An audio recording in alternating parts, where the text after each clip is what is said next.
In the hit game Age of Empires 3, The Asian Dynasties, when a Brahmin unit falls in battle, they say Swargagami, which translates to, I go to heaven.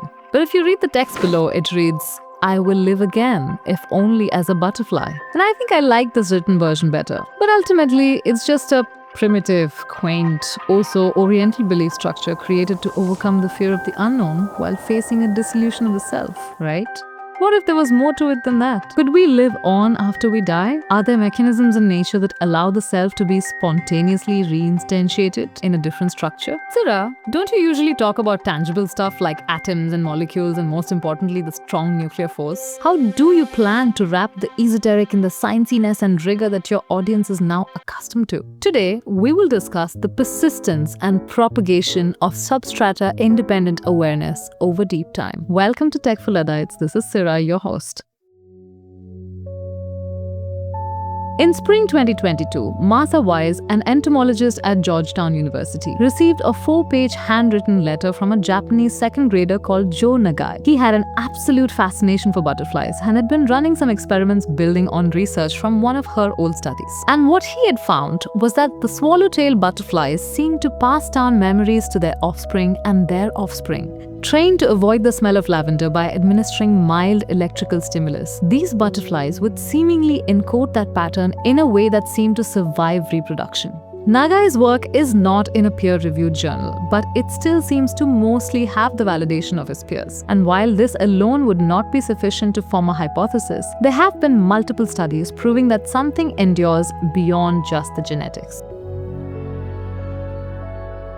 One of the most primitive forms of memory we know lives inside E. coli. It needs to remember one thing, whether there's more food where it's heading than where it's just been. And it does that through a process called methylation. Methylation is just a chemical tag the cell sticks onto its own receptors, a running record of how much food has been around lately. When the signal is climbing, the cell holds its course and swims straight. When it's fading, it tumbles and tries a new direction. A memory made entirely of chemistry, with nothing in there doing any thinking as far as science is aware. But this memory is fleeting. When the cell divides, its daughters inherit the tags for a moment, then override them with their own surroundings within seconds. It dies with the cell. So the real question here is whether a bacterium can hand its offspring something that lasts. The answer is yes. It can tag its DNA through methylation. So the daughter cells are programmed whether to grow or not to grow grappling hooks that help it start an infection. If the environment of the bacterium is rich in lactose, then it can turn on the genes for lactose digestion. And when the environment is changed, then the switch can be kept on for several reproductive cycles. If the bacterium survives an attack by a bacteriophage, then it can latch on to some of its DNA, smuggle it within its own, and pass that down as a family weapon.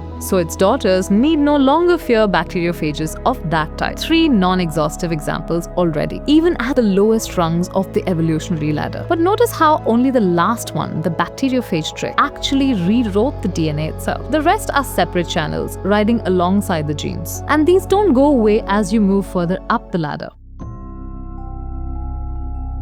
Take a roundworm with a grand total of 302 neurons to its name. Teach it to avoid a strain of bacteria, and it teaches its offspring to do it too, presumably without any kind of formal education. And this avoidance can last 4 generations. How it works seems to be by packaging this chemoreception-based lesson into small RNA molecules, which are then loaded into its eggs. These RNA molecules can turn down a particular gene, which allows them to avoid the bacteria. Climbing up the ladder, we eventually reach mammals. Things now start to feel familiar. Take a male mouse and teach him to be afraid of one specific smell, the sweet cherry and almond scent of a chemical called acetophenone, paired with a mild shock until he dreads it. And then his pups are born already flinching at that exact same smell. We've seen this before. The butterflies passed a fear of lavender to their offspring. The mouse passes a fear of cherry to its pups. In both, the inherited memory is carried through smell. And that is not a coincidence because smell is one of the most fundamental senses there is. So of course it would be amongst the first experiences life ever learned to hand down and encode into transgenerational memory. And if you're wondering if only fear can be passed down, then that is not the case. An enriched environment can make the offspring more attuned to learning. Small RNA. Children can even inherit good health. And this has been proven by injecting the small RNA of trained mice into the embryos of untrained mice. The mice grown from those embryos had the same health markers as the trained mice. For example, more muscle mitochondria and a higher capacity to burn oxygen. The mechanism is not always identical. Sometimes methyl tags on the DNA, sometimes modified histones, sometimes RNA stowaways in the sperm, sometimes what a mother packs into her egg. But the principle holds true at every single rung. Now, let's talk about humans. We carry the very same machinery. The methyl tags, the small RNAs in our sperm and our eggs, the whole apparatus that the worm and the fly and the mouse use to communicate their experience forward. And when scientists go looking for its fingerprint in us, they find them. If you did want to reincarnate a human, the most inefficient way to do it would be to copy each atomic state and position exactly. It would cost us roughly 10 to the power 28 bits. Several thousand times all the digital data humanity has ever stored. With memory prices being what they are these days, I wouldn't recommend it. Instead, you could go down the chain. Every cell's type and state, about 500 terabytes. The brain's wiring, the connectome, about 100 terabytes. Your compressed memories, skills, languages, and personality, about 10 to 100 gigabytes. Your entire genome, about 800 megabytes. Just what's genetically unique about you, about 10 megabytes. The experience-shaped epigenetic layer that can actually write to the next generation, about 1 kilobyte. About 10 kilobytes might be enough data to compress most of you into a small RNA modifications tagged onto sperm, which will instantiate into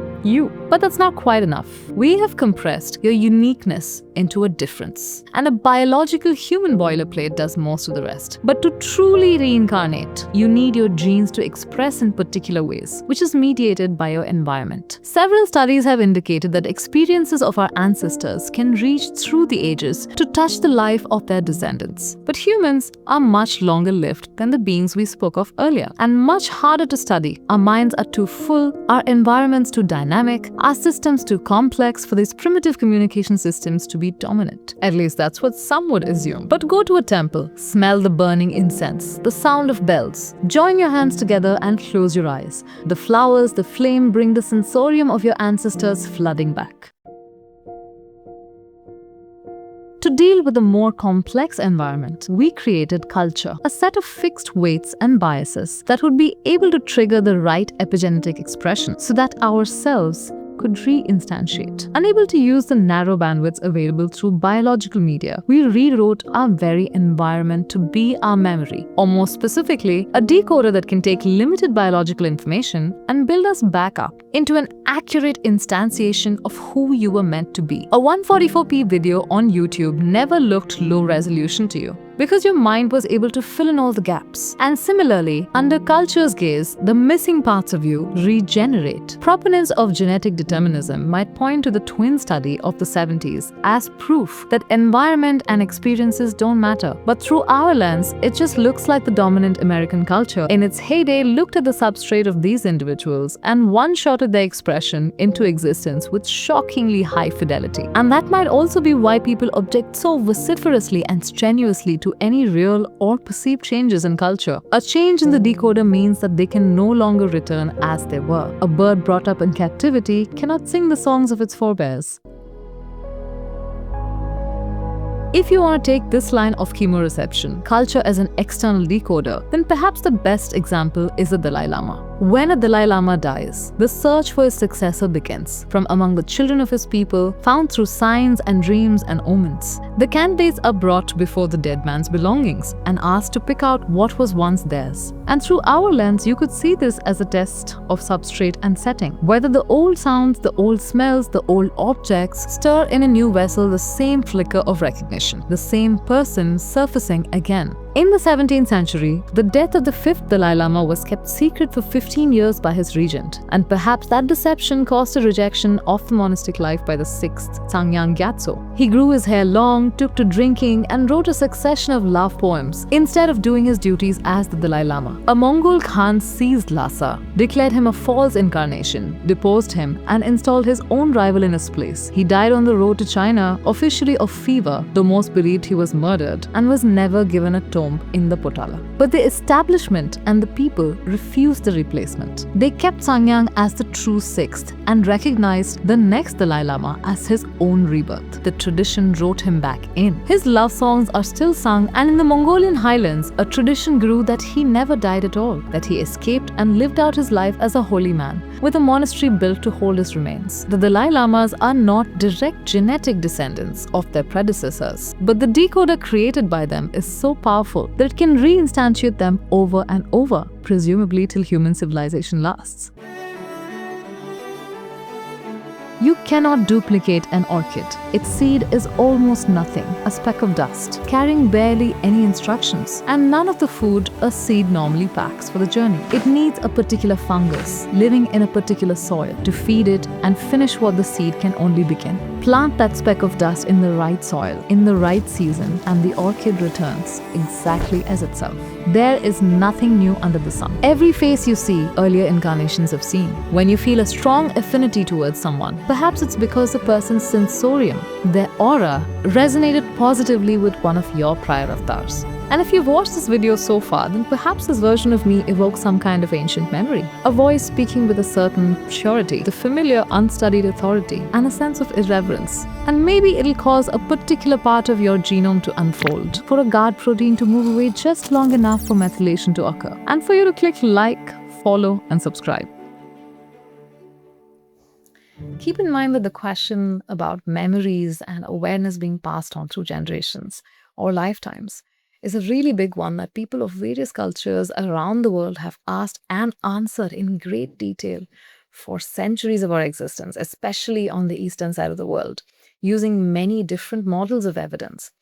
So this is a humble attempt on our part to touch the tip of that iceberg as representatives of the newest kid on the block, science.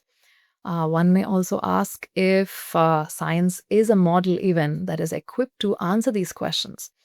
Well, I think the right answer is we don't know yet, considering how young science is. But we must wait and watch.